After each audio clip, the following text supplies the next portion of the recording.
Fixolic. Fix the leak with Molic. Waterproofing consultant. We provide waterproofing consultancy service pan-India.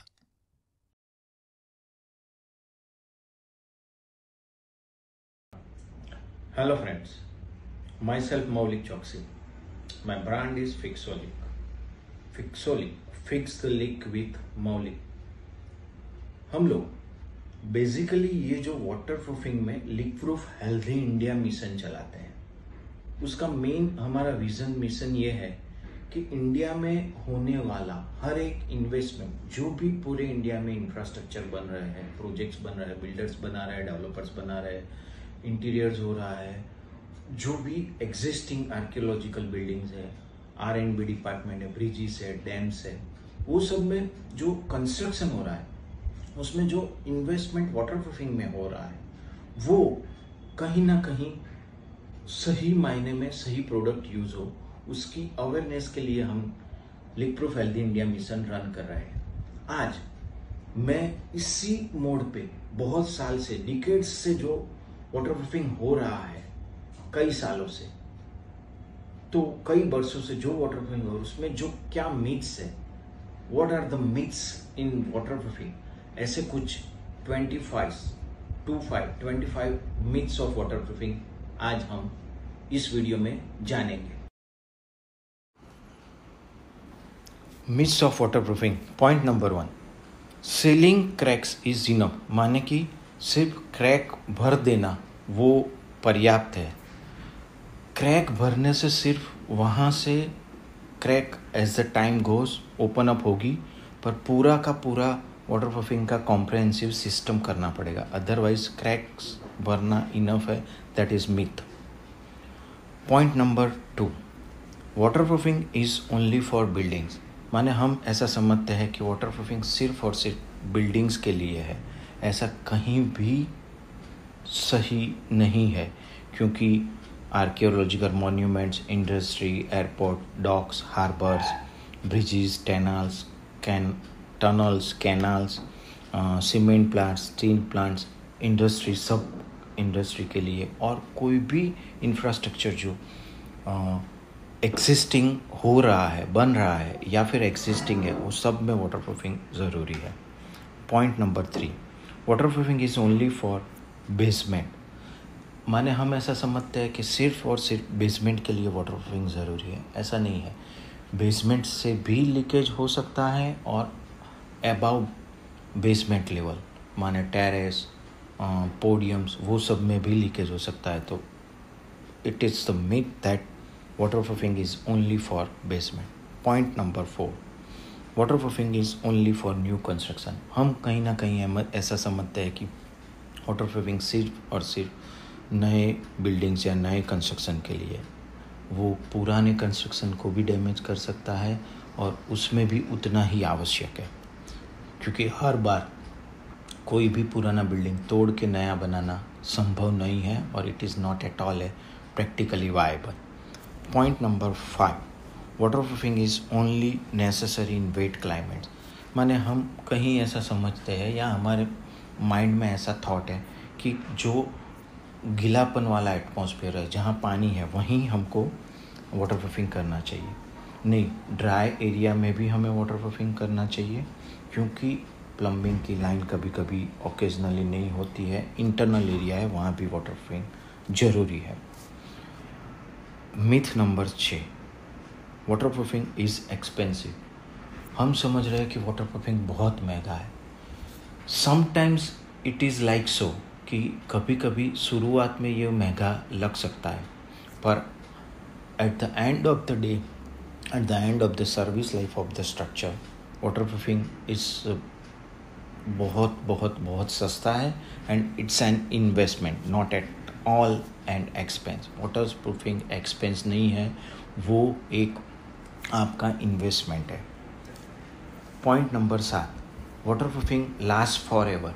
हम समझते हैं, हमारे client समझते हैं, हमारे जो कंसल्टेंट है, हमारे डेवलपर्स, बिल्डर्स, सब लोग ऐसा समझते हैं कि हमने वाटर प्रूफिंग करवा दिया, मैंने लाइफ में कभी सोचने की ज़रूरत नहीं है, या 5 साल या 10 साल का वारंटी दे दिया, या एक एकदम एक्सक्लूसिव वाटर प्रूफिंग 25 साल का करवा दिया तो 25 साल तक पानी नहीं आएगा, ये कहीं ना कहीं बहुत बड़ा मिथ है। This is the myth number 7, water proofing last for ever. क्योंकि मटेरियल का परफॉर्मेंस और डे बाय डे स्ट्रक्चर का मूवमेंट, सेटलमेंट, एक्सटर्नल वेदर के इफ़ेक्ट्स, क्लाइमेट कंडीशंस और ऑल्टरेशन कहीं ना कहीं कोई ना कोई चीज़ को परमानेंट नहीं रख सकता है, क्योंकि we all know that change is permanent. But ये कह सकते हैं कि वाटर प्रूफिंग एक सर्टेन लाइफ उसको दे सकता है, but waterproofing last forever, it's a big big big myth. Myth number 8, waterproofing products are all the same. माने हम कहीं ऐसा समझते हैं या हम कहीं ऐसा मानते हैं कि वाटर प्रूफिंग एक प्रोडक्ट से ही पूरा कंप्लीट स्ट्रक्चर का वाटर प्रूफिंग हो सकता है। एग्जांपल के तौर पे foundation, retaining wall, diaphragm wall, raft, podium, toilets, kitchen wash, terrace, overhead tank, underground tank, parking areas, वो सब में एक ही प्रोडक्ट से हो सकता है। इट्स एब्सोल्युटली कॉमन सेंस वाली एक गलती है, हमारा मीथ है। Point number 9, water proofing is only for above ground structure. माने बिलो ग्राउंड स्ट्रक्चर का भी वाटर प्रूफिंग है, वो मीथ है, और अबव ग्राउंड स्ट्रक्चर जो ऊपर दिखने वाला है उसमें ही वाटर प्रूफिंग हो, वो भी मीथ है। क्योंकि बिलो ग्राउंड स्ट्रक्चर में भी करना चाहिए, क्योंकि वाटर लेवल हाई होता है तो वहाँ से पानी आता है, और ऊपर का एरिया जो अबव ग्राउंड स्ट्रक्चर उसको तो हमेशा वेदर को, बारिश से झूमना पड़ता है, उसको स्ट्रगल करनी पड़ती है, उसके सामने डिफेंड रहना पड़ता है। तो water proofing is only for above ground structure, वो भी एक मीथ है। Myth number 10, water proofing causes mould. माने हम ऐसा समझते हैं कि वाटर प्रूफिंग से हमारी मोल्ड होती है, यानी कि वो while properly install water proofing हम जब करते हैं तो मॉइस्चर से मोल्ड का ग्रोथ होता है। ये एक्चुअली गलत है। परफेक्ट वाटर प्रूफिंग हम करते हैं विद द स्पेसिफिक प्रोडक्ट तो वो मोल्ड का ग्रोथ डिमोलिश हो जाता है, वो उसको कट ऑफ कर लेता है।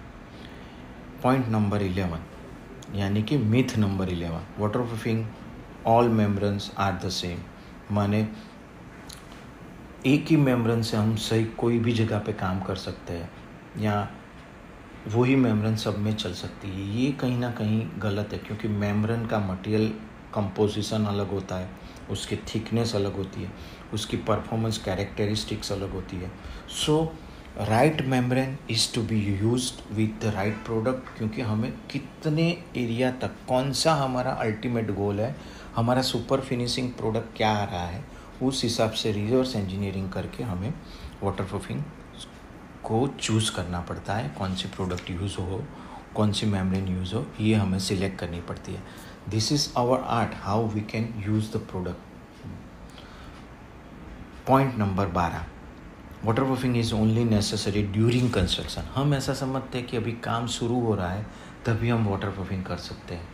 ये कहीं ना कहीं ऐसा है कि हम बूढ़े हो जाए तभी हम स्पिरिचुअल होए, ऐसा नहीं होता है। Spiritual journey start from our birth.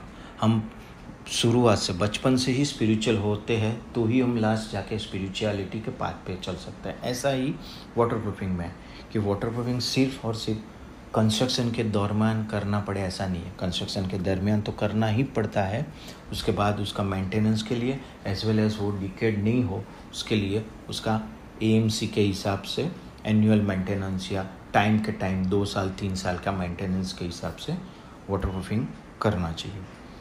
Myth number 13, water proofing ruins the aesthetic of A building. हम समझते हैं कि वाटर प्रूफिंग की वजह से बिल्डिंग की ब्यूटी, इसका एस्थेटिक्स बिगड़ जाता है, but it is absolutely lack of awareness और लैक ऑफ कॉन्फिडेंस और लैक ऑफ एक्सपर्टीज़। क्योंकि आज की तारीख में पूरे इंडिया और वर्ल्ड में ऐसी वाटर प्रूफिंग की प्रोडक्ट्स हैं जिसमें if all designers, all consultants, all architects and structural और ग्लास फसाड के बंदे सब बैठ के एक बार डिसाइड कर सकते हैं कि ये हमें फिनिशिंग प्रोडक्ट में चाहिए, तो उसका रिवर्स इंजीनियरिंग करके बहुत सारी इको फ्रेंडली प्रोडक्ट है, बहुत सारी बढ़िया प्रोडक्ट्स है कि जो यूज़ पहले से हम करके वाटर प्रूफिंग करने के बावजूद भी हमें जो एस्थेटिक्स चाहिए, बिल्डिंग की ब्यूटी चाहिए, वो हम बरकरार रख सकते हैं। Myth number 14, water proofing is only for preventing leaks. माने हम कहीं ऐसा समझते हैं कि वाटर प्रूफिंग से सिर्फ आपका लीकेज बंद हो जाता है।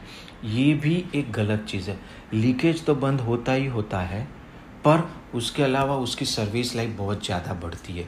माने वो स्ट्रक्चर जो हमने 25 साल तक डिज़ाइन किया है, 50 साल तक डिज़ाइन किया है, 100 साल तक डिज़ाइन किया है, तो वो रेगुलर मोड पे वाटर प्रूफिंग करने से, बढ़िया सा प्रॉपर वाटर प्रूफिंग करने से और स्टेज बाय स्टेज उसका एएमसी का कॉन्ट्रैक्ट करने से वाटर प्रूफिंग का लाइफ, हम सर्विस लाइफ बिल्डिंग की बढ़ा सकते हैं।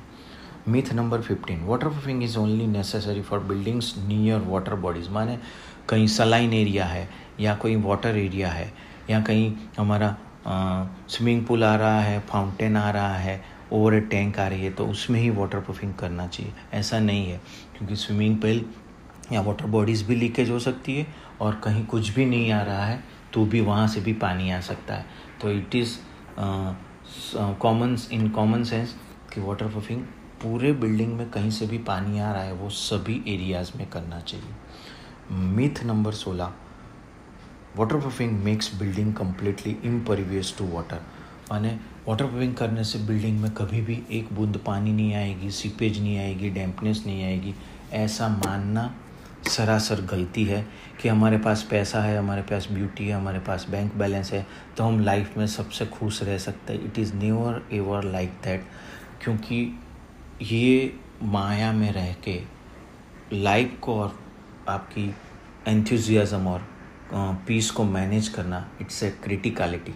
सो वाटर प्रूफिंग करने से पूरा बिल्डिंग इम्परवियस हो जाएगा ऐसा कहना ज़रूरी नहीं है। उस टाइम पे हो सकता है, पर as the time pass cracks develop होगी तो कहीं ना कहीं वापस उसमें से हल्की सी डैम्पनेस आ सकती है। Myth number 17, waterproofing is only for preventing external water इनक्रेज।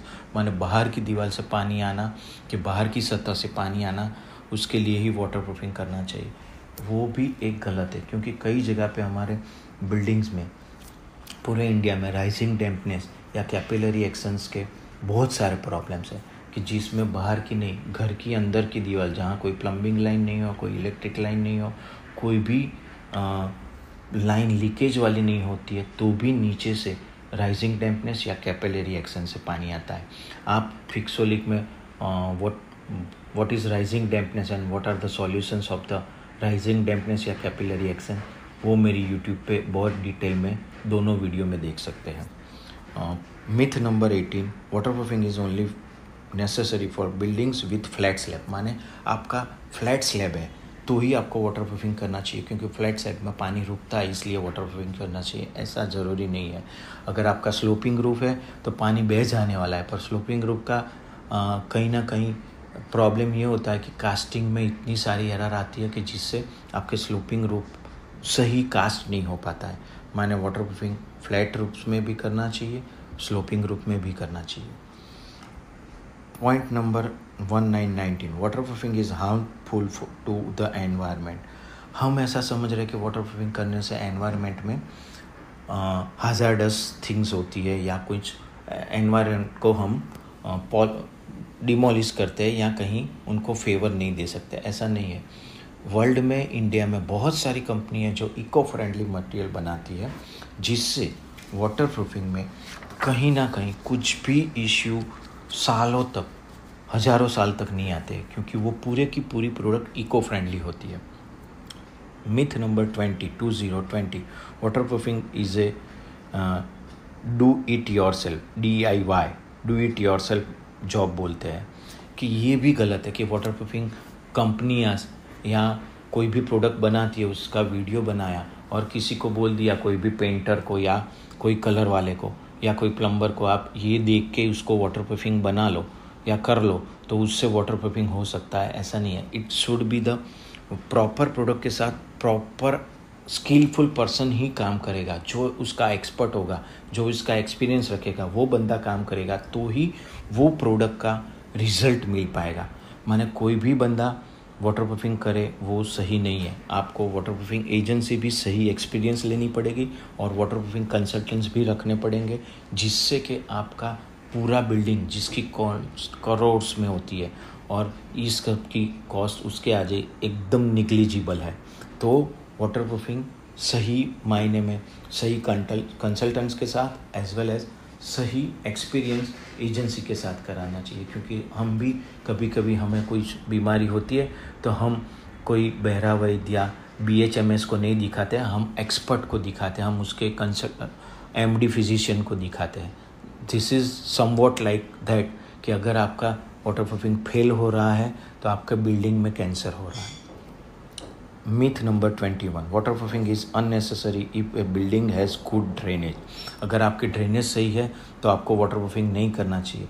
ये भी एक गलत है, क्योंकि ड्रेनेज आज सही है पर वो एक सुपरफिशियल प्रोडक्ट के लिए हमें करना चाहिए। हमारे पास आज खाना है, हमारे पास आज सब सहूलियत है, पर हम फ्यूचर के लिए हम सब मेंटेन करते हैं। उसी तरह waterproofing is a futuristic concept के लिए हमें ड्रेनेज देने के बावजूद भी उसको करना चाहिए। Myth number 22, waterproofing is unnecessary if A building has a slope roof.